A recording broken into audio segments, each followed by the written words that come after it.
श्री सच्चिदानंद सद्गुरु साईनाथ महाराज की जय।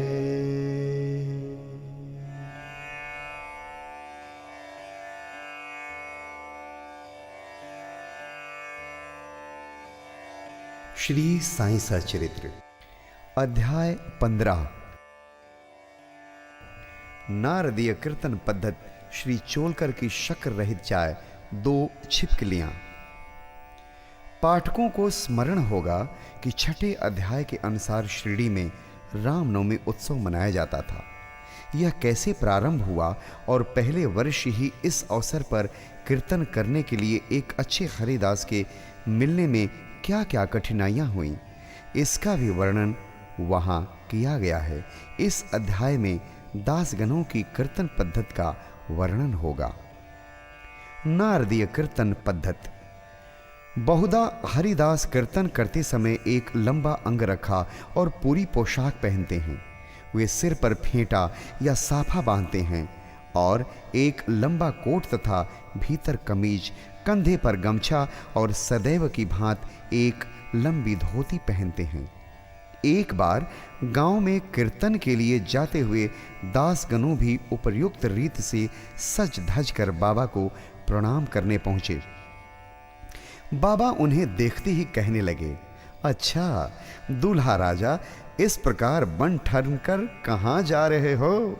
उत्तर मिला कि कीर्तन के लिए। बाबा ने पूछा कि कोट, गमछा और फेंटे, इन सब की आवश्यकता ही क्या है? इनको अभी मेरे सामने ही उतारो। इस शरीर पर इन्हें धारण करने की कोई आवश्यकता नहीं है। दासगणों ने इन वस्त्रों को कभी नहीं पहना।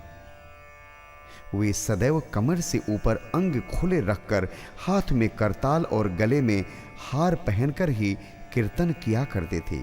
यह पद्धत यद्यपि हरिदासों द्वारा अपनाई गई पद्धत के अनुरूप नहीं है, परंतु फिर भी शुद्ध तथा पवित्र है। कीर्तन पद्धत के जन्मदाता नारद मुनि कटी से ऊपर सिर तक कोई वस्त्र धारण नहीं करते थे। वे एक हाथ में वीणा लेकर हरि कीर्तन करते हुए त्रिलोक में घूमते थे। श्री चोलकर की शक्कर रहित चाय। बाबा की कीर्ति पूना और अहमदनगर जिलों में फैल चुकी थी, परंतु श्री नाना साहेब चांदोरकर के व्यक्तिगत वार्तालाप तथा दासगणों के मधुर कीर्तन द्वारा बाबा की कीर्ति कोंकण, बंबई प्रांत में भी फैल गई। इसका श्रेय केवल श्री दासगणों को ही है। भगवान उन्हें सदैव सुखी रखें। उन्होंने अपने सुंदर प्राकृतिक कीर्तन से बाबा को घर घर पहुंचा दिया। श्रोताओं की रुचि प्रायः भिन्न भिन्न प्रकार की होती है। किसी को हरिदासों की विद्वता, किसी को भाव, किसी को गायन, तो किसी को चुटकुले तथा किसी को वेदांत विवेचन और किसी को उनकी मुख्य कथा रुचकर प्रतीत होती है। परंतु ऐसे विरले ही हैं जिनके हृदय में संत कथा या कीर्तन सुनकर श्रद्धा और प्रेम उमड़ता हो। श्री दासगणों का कीर्तन श्रोताओं के हृदय पर स्थायी प्रभाव डालता था। एक ऐसी घटना नीचे दी जा रही है। एक समय ठाणे के श्री कौपिनेश्वर मंदिर में श्री दासगणों कीर्तन में श्री साईं बाबा का गुणगान कर रहे थे। श्रोताओं में एक चोलकर नामक व्यक्ति, जो ठाणे के दीवानी न्यायालय में एक अस्थायी कर्मचारी थे, भी वहां उपस्थित थे।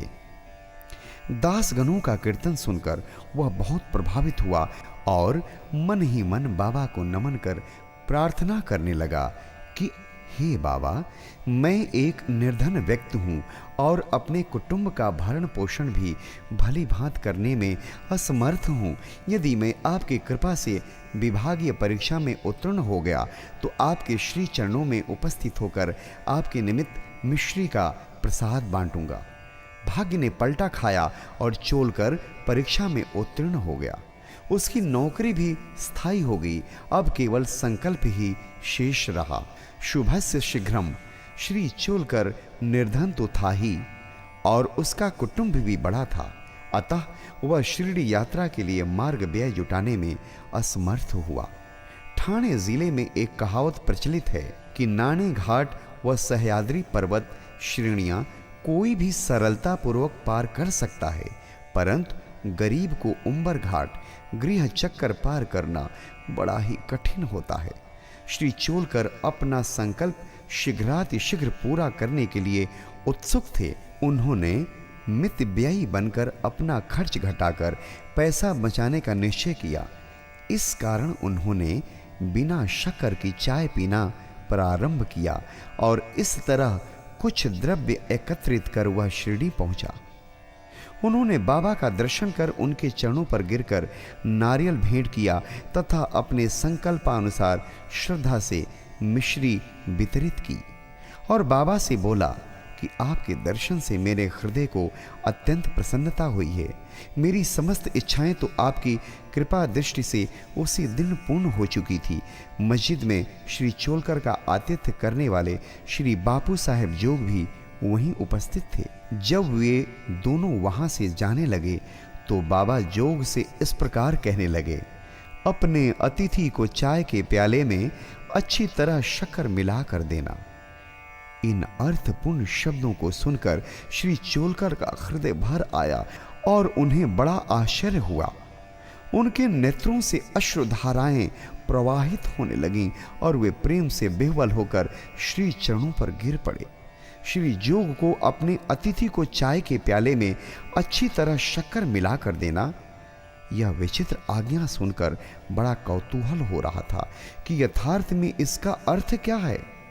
बाबा ने उन्हें संकेत किया था कि वे शक्कर छोड़ने के गुप्त निश्चय से भली भांति परिचित हैं। बाबा का यह कथन था कि यदि तुम श्रद्धा पूर्वक मेरे सामने हाथ फैलाओगे तो मैं सदैव तुम्हारे साथ रहूंगा। यद्यपि मैं शरीर से यहाँ हूँ, परंतु मुझे 7 समुद्रों के पार भी घटित होने वाली घटनाओं का ज्ञान है। मैं तुम्हारे हृदय में विराजित तुम्हारे अंतरस्थ ही हूँ, जिसका तुम्हारे तथा समस्त प्राणियों के हृदय में वास है। उसकी ही पूजा करो। धन्य और भाग्यशाली वही हैं जो मेरे सर्वव्यापी स्वरूप से परिचित हैं। बाबा ने श्री चोलकर को कितनी सुंदर तथा महत्वपूर्ण शिक्षा प्रदान की। 2 छिपकलियों का मिलन। अब हम 2 छोटी छिपकलियों की कथा के साथ ही यह अध्याय समाप्त करेंगे। एक बार बाबा मस्जिद में बैठे थे कि उसी समय एक छिपकली चिक चिक करने लगी। कौतूहलवश एक भक्त ने बाबा से पूछा कि छिपकली के चिकचिकाने का क्या कोई विशेष अर्थ है? यह शुभ है या अशुभ? बाबा ने कहा कि इस छिपकली की बहन आज औरंगाबाद से यहाँ आने वाली है, इसलिए यह प्रसन्नता से फूली नहीं समा रही है। वह भक्त बाबा के शब्दों का अर्थ न समझ सका, इसलिए वह चुपचाप वहीं बैठा रहा। उसी समय औरंगाबाद से एक आदमी घोड़े पर बाबा के दर्शनार्थ आया। वह तो आगे जाना चाहता था, परंतु घोड़ा अधिक भूखा होने के कारण बढ़ता ही न था। तब उसने चना लाने के लिए एक थैली निकाली और धूल झटकारने के लिए उसे भूमि पर फटकारा तो उसमें से एक छिपकली निकली और सबके देखते देखते ही वह दीवार पर चढ़ गई। बाबा ने प्रश्न करने वाले भक्त से ध्यानपूर्वक देखने को कहा। छिपकली तुरंत ही गर्व से अपनी बहन के पास पहुंच गई थी। दोनों बहनें बहुत देर तक एक दूसरे से मिली और परस्पर चुंबन व आलिंगन कर चारों ओर घूम घूम कर प्रेम पूर्वक नाचने लगे। कहाँ शिरडी और कहाँ औरंगाबाद। किस प्रकार एक आदमी घोड़े पर सवार होकर थैली में छिपकली को लिए हुए वहां पहुंचता है और बाबा को उन 2 बहनों की भेंट का पता कैसे चल जाता है। यह सब घटना बहुत आश्चर्यजनक है और बाबा की सर्वव्यापकता की द्योतक है। शिक्षा: जो कोई इस अध्याय का ध्यानपूर्वक पठन और मनन करेगा, साईं कृपा से उसके समस्त कष्ट दूर हो जाएंगे और वह पूर्ण सुखी बनकर शांति को प्राप्त होगा। श्री सद्गुरु साईनाथार्पणमस्तु। शुभम भवतु।